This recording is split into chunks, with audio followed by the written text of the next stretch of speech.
قربانی کا جانور خریدنے کا لنگڑا ہو گیا، اب کیا کریں؟ اگر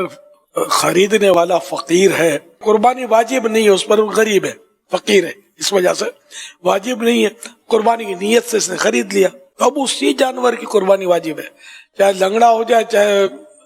اندھا ہو جائے، اس کو قربانی کرنی ہوگی اسی کی۔ البتہ مالدار کے لیے ضروری ہے کہ وہ یا تو قربانی کے دنوں تک اس کا علاج کرے، اگر وہ صحیح ہو جاتا ہے ٹھیک ہے، ورنہ پھر اس کی جگہ دوسرا جانور قربان کرے، اس کی قربانی جائز ہو۔ ایسا لنگڑا جو خود اپنے پاؤں سے قربان گاہ تک نہ جا سکے، اس کی قربانی نہیں ہوگی، ورنہ ہو جائے گی۔ اگر جا سکتا ہے لنگڑا تھا وہ بھی قربان گاہ تک، جہاں اس کو ذبح کرنا ہے، قربان گاہ سے مراد ذرا وہ بیڈ روم میں تو وہ ذبح نہیں کرتا، وہ جہاں بھی بندھا ہوا لے جائیں گے بھئی ادھر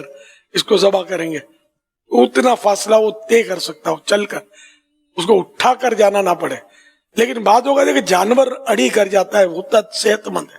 چلتا نہیں، وہ یہاں مراد نہیں ہے، وہ یہ